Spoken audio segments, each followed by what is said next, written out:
The Tao of Self-Confidence, episode 872. Welcome to the Tao of Self-Confidence, where I share stories of amazing women who have discovered their inner journey to self-confidence. Visit our website at thetaoofselfconfidence.com. Your inner journey to self-confidence awaits. Well, hello, friend. Welcome to the Tao of Self-Confidence, where I share stories of amazing women who have discovered their inner journey to self-confidence. I'm your host today, Sheena Yap Chan, and today I'm so excited to have this amazing woman on the show today. She is definitely a boss, very inspirational. She is the founder of Lush Décor and also the upcoming author of her memoir called Overcoming, and I'm so excited to have her on the show today. So without further ado, I'm going to introduce you to Jing Zhu. Jenny, how are you today? Maybe you can fill in a little bit more about yourself to the listeners. Hi, Sheena.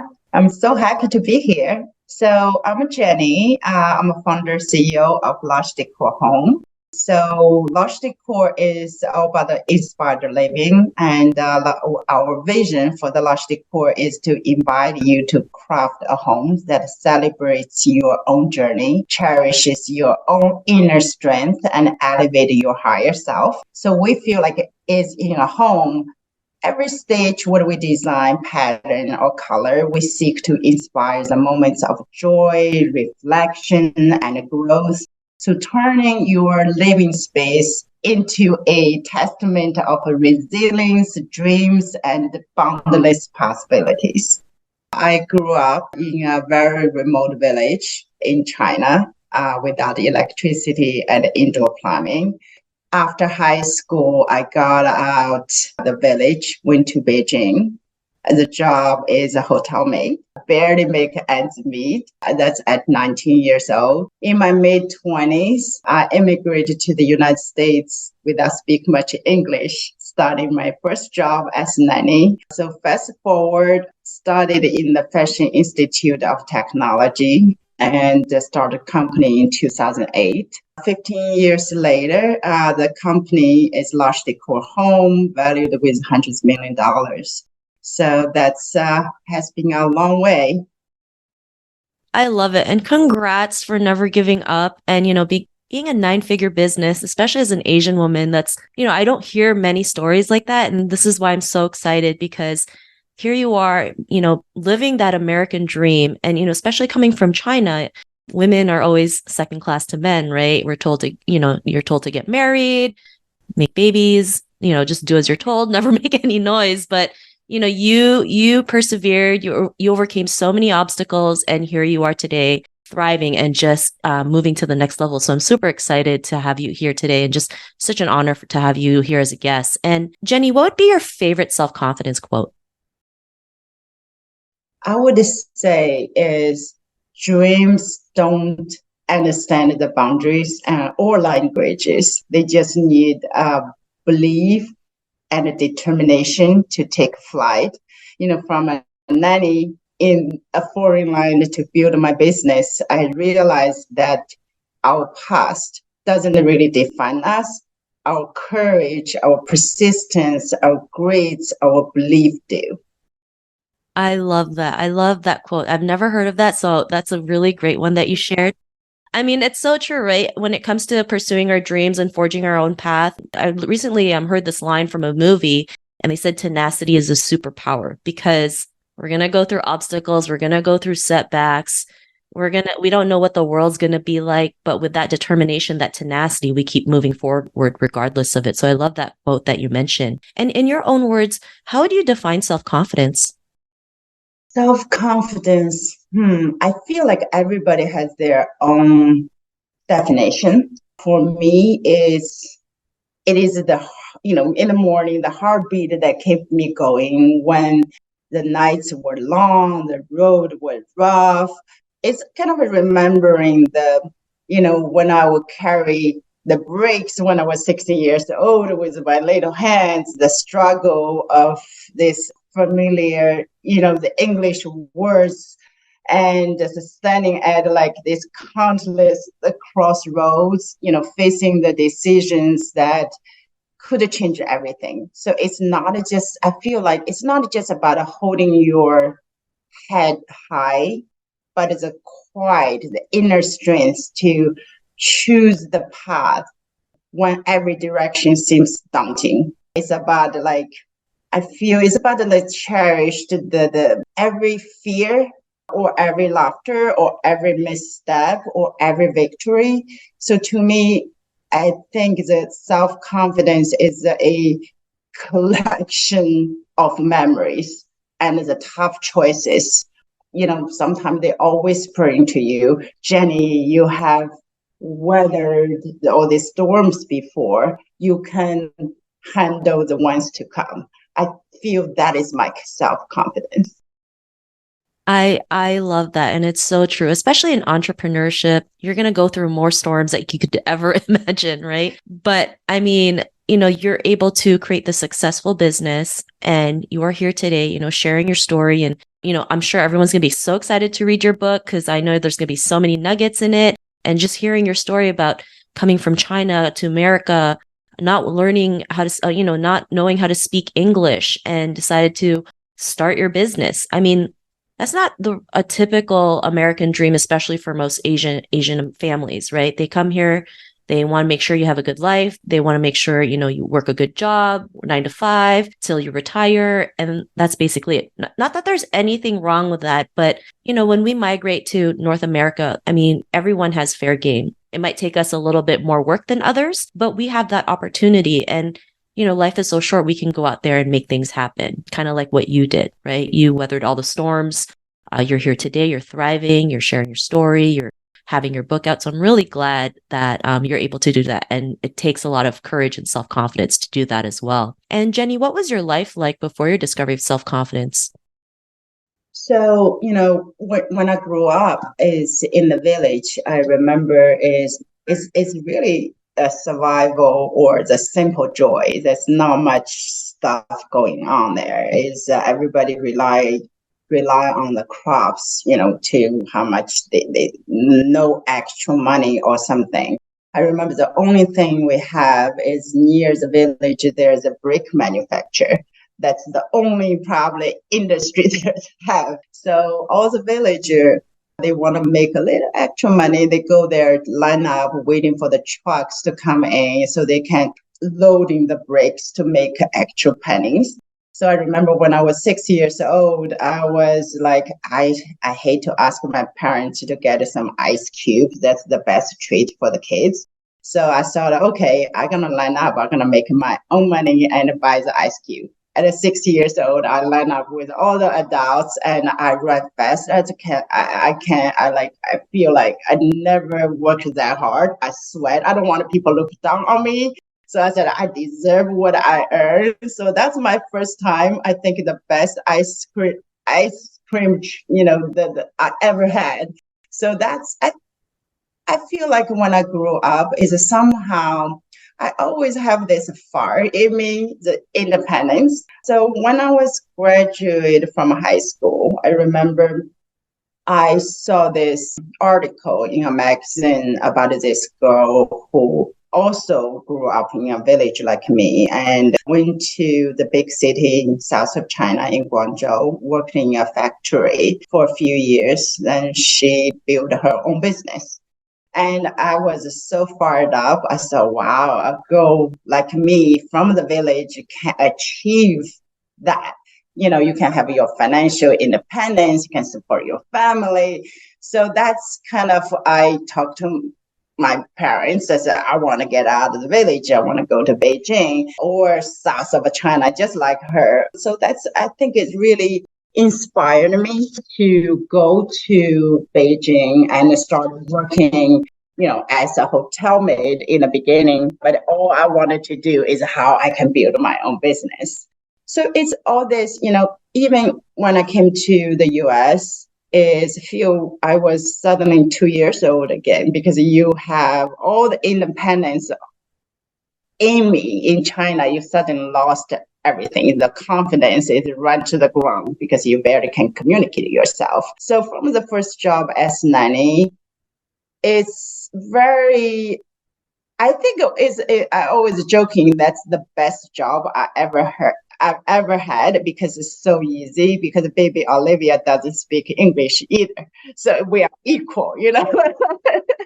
So to me, today, when you say I built this company, I'm sure, you have told, if a lot of people telling that young girl in the village, telling her, one day you're going to build this hundreds of $1 million of the business, I think a lot of people will say that is way too big of a dream for you.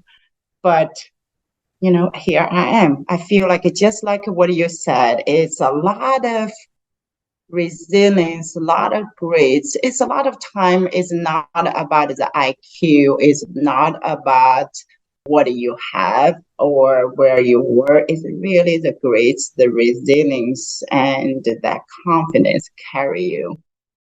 I love that. And I love that you mentioned that because you saw one person from your village start a business, it gave you the courage to go out there and do the same thing. And this is why representation is so important. You just need one person to open that gate, and everyone has that opportunity. And I love that, right? Because sometimes we feel like we can't make a difference in the world, but sometimes we just need one person to see it. And that's all that matters, because you never know where that person can take you.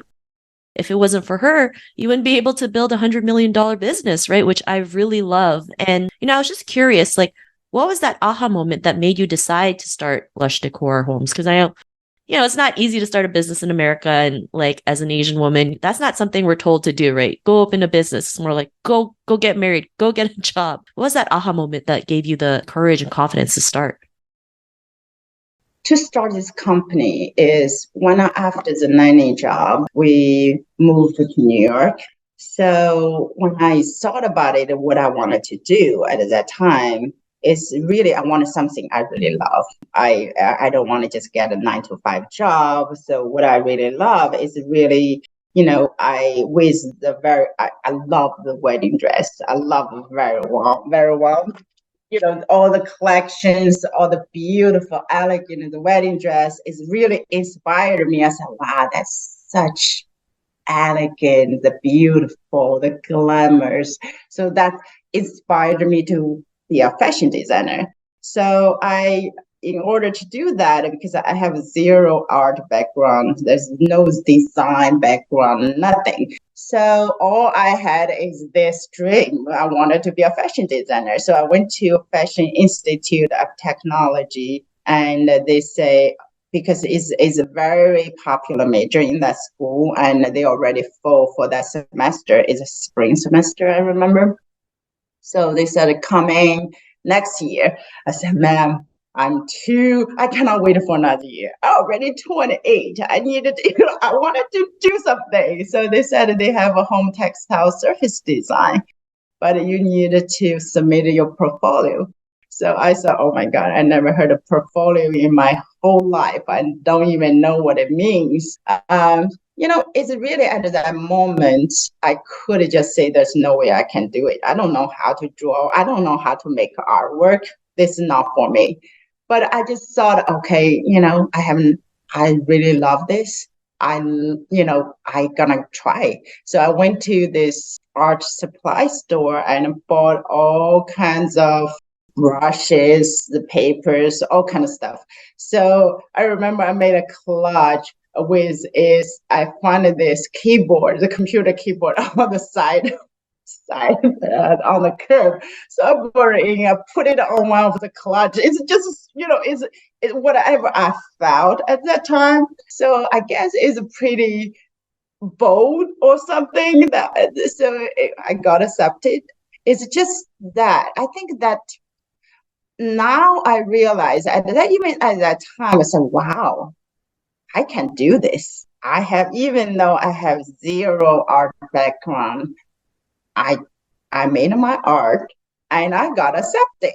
So that moment is really give me something. It's nothing I cannot do if I just willing to do it, willing to try it. It's just not just easy to give up. Oh my God, I love that story because as women too, right? When we don't know something, then our confidence goes down, right? We feel like we have to prepare before we are 100% certain. But here you are, you said, I don't know, but I'll figure it out, right? I'll go buy some stuff at the art supply. I'll buy some paintbrushes and just whip something up. And because you were able to do that at that moment, you were accepted into the home and textile program, started your business, and here you are today. So I love that. I think it's just a great example. Like, you don't always have to know everything. You just got to figure it out. And the worst that could happen is you don't get accepted. But at least you went out there and shoot your shot, right? And because of that, what's your life been like now? Exactly. I remember somebody said, is this, when you see an opportunity, what do you really to do about it is a huge. Somebody is say, okay, it's not the right time or I'm not ready. But I feel like it's gonna hurt a lot more than you try and fail. Even you try and fail, you can learn something from it. But if you didn't do that, it's gonna haunt for the rest of your life with what if. So that's probably the worst for me. Thank you so much. And I love that you mentioned that, right? If you didn't take that opportunity, you wouldn't be here today. You wouldn't be showcasing, women from all over the world that we're capable as entrepreneurs, that we can make nine figures in our business if we choose to, right? If we're resilient, if we have the tenacity, if we have that grit. And yeah, those moments aren't always easy. There's days where you probably question yourself, like, is this the right path for me? But, I think everything happens for a reason. Like, you didn't get into the fashion that you wanted to do, but then there was another program and you just said, okay, I'll just do it. I'll take that opportunity and I'll figure it out as I go. And I think as entrepreneurs, nobody knows what they're doing half the time, right? They're literally just figuring it out as they go. And I love that we can share stories like this, because this is what it really looks like. It's not the fancy photos on Instagram. It's sometimes working very late hours, no sleep. When emergency happens, like, we have to make sure, like, we solve it as soon as possible. And, it's harder than working a job, but it's also very fulfilling. So, to the woman who's listening to your episode, she may be in her own journey to self-confidence and she's very inspired by your story. What'd be that one tip you would give to her? I think it's the first, as Asian woman, we all know, the culture, how we brought up. I think it's like a lot of us rarely talk about all these struggles, your stories, experience. I think it is just so important. The first advice I would say, always remember that your story, your struggles, and your experience, no matter how small or big, they all very unique and powerful. So they molded like you and give you this perspective that no one else has. So we should just embrace them, whether good and bad, and ups and downs. That is ours. And I think it's so important. That's another thing I feel, self-confidence is not something you wake up and with one day, oh my God, I had this. It's almost like I feel is like a garden you have to tend to. It's every challenge is you face, every time you pick yourself up after fall. I think you are like almost like you're watering this garden. Over time, you see they flourish. You see the harvest. That's like, I think that self-confidence is building up. It's not a one day thing. So as I always say, it's almost a collection of your memories or what you got through. Once I think it's really important. I just tested somebody this morning with I did this speaking in Nashville. There's a lady, we talk about it. He said, can I follow up with you? So she did yesterday, and I had a 15 minutes call with her. She has such a challenge, in today with the business, everything. So I just, this morning, I just thought about her. I tested her. I said, this is just remember you got here today, how many hurdles you already overcome, right? But if you can do that, you can get through today's too. You just don't know yet. So it's just so important. We just need to remember is nothing personal, is what has come here, accepted this hurdle, and just don't get too emotional to write up and build your courage and to do it. So that's probably the second thing I feel the self-confidence is you need to really building up to. Another thing I feel like it is okay to draw inspirations from others, but never measure your journey by someone else's ruler. So because your journey is your pace, your path, your milestones, so are yours alone. So celebrate every small wins because they build the foundation of this confidence. So lastly, another one I would like from what my experience I feel is surrounding yourself with this positive energy who, also the people who believe in you, even when you find it hard to believe in yourself sometimes. So like when you're in doubt, just remember the same strengths like carried you through is going to carry you through again. It's very important. I think we just sometimes when you face uncertain daunting challenges, you forgot about what you been through. You forgot about all the victory you have. So you still have I think all the inner strength still in you. They're ready to push you forward. So I think every time when I face this obstacles, I always feel like, okay, first I say this is, I pivot, I look at it, this is this. I think this is the perfect thing for me to prepare myself for something amazing to come. It's not just, this hurdle. When you see this hurdle, just look beyond this hurdle. There's something amazing behind it. You just don't know yet. Oh my God, I'm so grateful that you mentioned all those tips. Those are so great, especially the compare one. In Asian culture, our families love to compare us to other people. I think that's a great reminder. Just everyone's in their own journey. Everyone's in their own lane. Celebrate every success you have. And yes, you're so right when it comes to our stories. Our specific story matter. It's important to share them because there's someone out there who can relate to that. Kind of like, you saw someone from your village go to China in the city and become an entrepreneur. And because of that, you are here today as one of the most successful entrepreneurs in America. And that is huge, right? As an Asian woman. And that's why I get so excited when I see you on social media, when you're sharing your story, because, this is what I would love to aspire as well, just to show other Asian women and beyond what is possible. So I'm really grateful for that. And Jenny, if our listeners wanted to get to know a little bit more about you, check out Lush Décor or pre-order a copy of your book, is there any links or social media profiles we can connect with? You can. I have a website called www.jennyjingzhu.com. I also have the LinkedIn and Instagram with Jenny Jing Zhu. I love to learn from everybody. It's not. I always feel I got a lot of inspiration whenever I talk to people, and it's especially in our community. We need the voice. We need the stories. We need to share. We are not alone. We can knock down the barriers, can really, build the confidence, not, from ourselves, from the others. I have to say, you doing a great job. Look what you're doing and writing all these books and really spread this, positive messages with confidence is so important. Just keep doing it. Oh, thank you so much. And again, to our listeners, if you want to connect with Jenny, you can also head on over to thetaleofselfconfidence.com and search for Jenny's name. Her show notes will pop up along with everything else that we talked about. And I just want to thank Jenny again for taking the time to share her story with us because she's busy, building her empire. So thank you so much, Jenny, for being on the show today.